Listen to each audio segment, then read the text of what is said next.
Hello everyone and welcome back to yet another average review. I know I already uploaded that Toybiz Hulk vs. Leader Face-Off 2-pack video, but at the toy convention where I got those two figures, I got two more. And this is one of those two. The Toybiz Marvel Legends Legendary Riders Series Hulkbuster. I don't have the packaging for him since I got him loose, so let's just skip right ahead into the sculpting and paintwork for this figure. This figure is amazingly sculpted. It's a fairly simple sculpt by Toybiz standards, not much texturing, but the amount of armoring and mechanical detail on this Hulkbuster figure is impressive. Starting at the legs, they're pretty small compared to his body, but still super chunky. I mean, look at how big the boots and feet are. They've got some nice gold plating and filled in black lines right here. Big knee pads. Super muscular thigh armor. Not as much detail on the back, but there's still a bit of sculpting and paint. Moving up to the torso, we can see that there's some nice plated armor on the lower chest, although not as much on the upper chest, and I would have liked to see some there, but still pretty nice. We can see this part of the torso is actually red, and similar to the front. The back is very detailed, some nice line work and mechanical detailing down here. This thing is huge. There's actually a bit of texturing on the, well, whatever you call this thing. In the comics, it's not an arc reactor, so I guess it's just, I don't know, the chest insignia? Still, really nice panel lines there, too, along with that gold paint. The shoulder pads are great. They've got some nice line work and that honeycomb detailing on the gold part of the shoulder pad that the Hulkbuster has in the comics. Moving down, he's got pretty short upper arms, but really big forearms with this giant piece of armoring right there. It actually hides the joints pretty well, and huge hands. I mean, seriously, it's massive. Still got some sculpting on the other side of the arm, though, which is nice. Now, the head, fantastic. That's the Hulkbuster's, helmet. But there's even more, since you can open it up, and there's a Tony Stark head underneath. Now, he's a bit ugly. He doesn't look too great. But still, a load of mechanical detailing on the inside of the suit, which Toybiz didn't need to add. This already was a really good-looking Hulkbuster, even without that. But with it, it brings it up a notch. Let's pull back a bit, though, to talk about the paint job. It's a nice, shiny red, not super metallic, but it pops, especially against this really great metallic gold. Now, the Hulkbuster, at least originally, wasn't its own armor. It was just a bunch of attachments to the 90s modular armor. Now, in Toybiz's Face-Off series of Marvel Legends, they gave us a modular Iron Man, but it wasn't red and gold like this, it was red and yellow. So they don't really match too well. There is another Iron Man that matches this, but we'll get to that in comparisons. Still though, I love the overall bulk and heft of this guy. I mean, seriously, look at him. Just to kind of illustrate my point, here's him with the Face-Off 2-pack cap. Look at how big the Hulkbuster is. Unfortunately, this bigness causes a bit of problems with articulation, but still, he has it where it counts. Starting off, and the only articulation on the helmet is it flipping up, but Tony does get side to side and maybe a bit of up and down, not too much though. The shoulder pads have a bit of up and down to allow for more posability on the arms. They lift up, not really 90 degrees, but, with, big shoulder pads like this, that is going to create some limitations. They still go back and forth fine enough, though, and they have bicep swivel. This Hulkbuster has single jointed elbows that don't really cut 90 degrees, but he does have a swivel at the hand and, well, not really much up and down, but it's there. Now, he's got a joint in each of his fingers, including the thumb, so that you can kind of get a fist, maybe have him point at the Hulk, or, you know, make some rude gestures. Now, moving back to the torso, he's got a diaphragm joint, which gets him a little bit of a hunch forward, and actually really good hunch back. It gets swivel side to side and tilt. He's also got a waist cut, which allows for more swivel side to side. Whee! He's got ball jointed hips with not too big a kick forward, but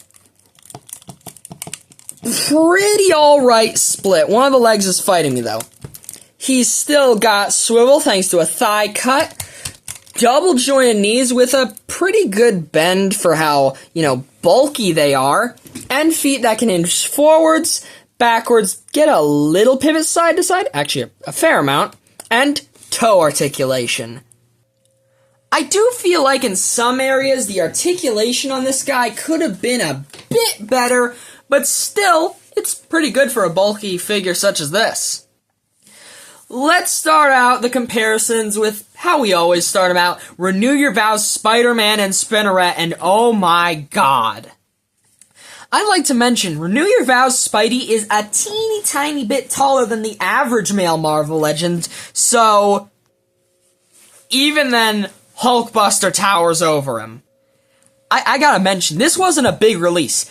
This was the same price as other Marvel Legends from the Toybiz era. For example, he was the same price as this Bullseye right here. Which is like, what, $8 or $9 at the time? Although, hey, Iron Man's the guy piloting this suit.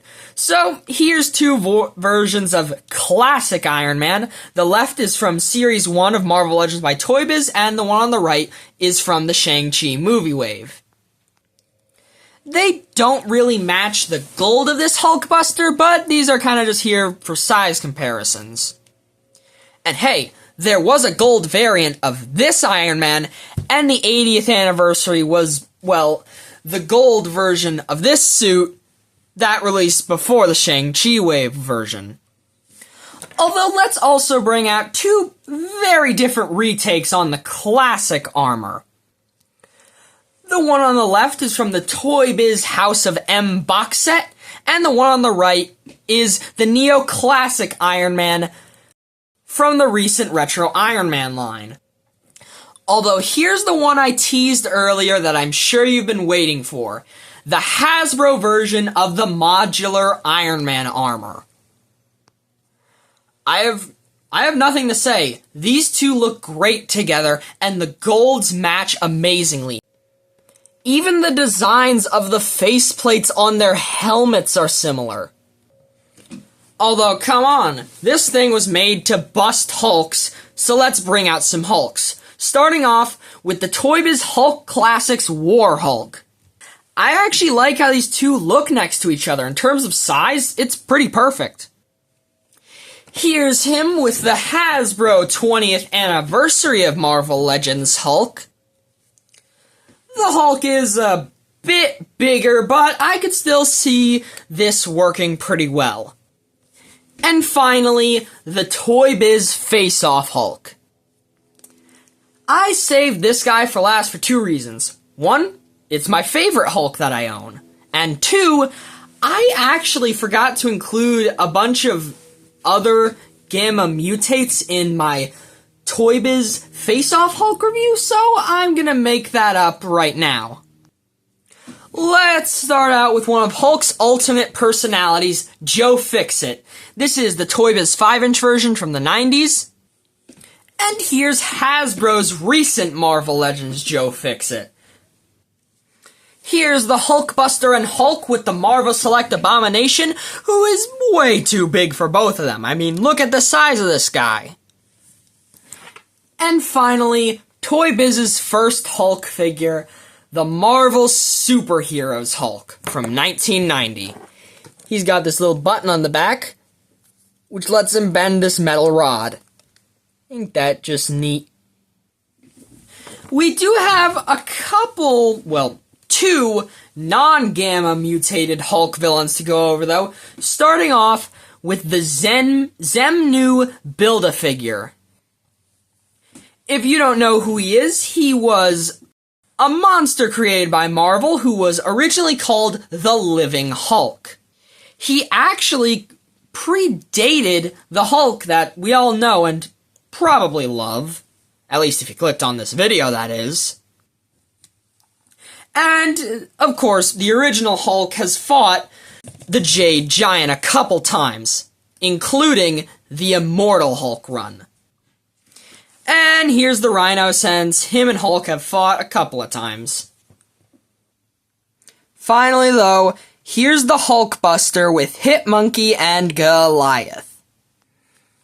Now, this Hulkbuster isn't the most expensive Toybiz Marvel Legend, not by a long shot, but he will cost you a pretty penny. I'd say around $40 on eBay is the standard price that I see a lot. Personally, though, I got mine for $20 at a toy show. If you find one in good condition for less than $40, I'd absolutely recommend it. Even if it is $40, well, if you have the money to spend and you're willing to spend it, then sure, I'd still recommend it. Now, I'll admit, this figure isn't perfect. Some of its articulation, like I said, could be better. But, in my opinion, this figure does exactly what it sets out to do, which is be a big Iron Man suit that you can use to fight the Hulk. In that regard, I think this figure is pretty perfect at its job. Sure, if it was more dynamic, it could, get into some better fighting poses, punching the Hulk better, but still, I'm very satisfied with this Toybiz Hulkbuster. So satisfied, in fact, that I'm gonna give him a very generous 10 out of 10. If you're still watching this video, then have a great day, because you deserve it. And also stick around, because later today, I'm gonna be uploading a review on the 3rd figure I got at that toy show. And it's a big one.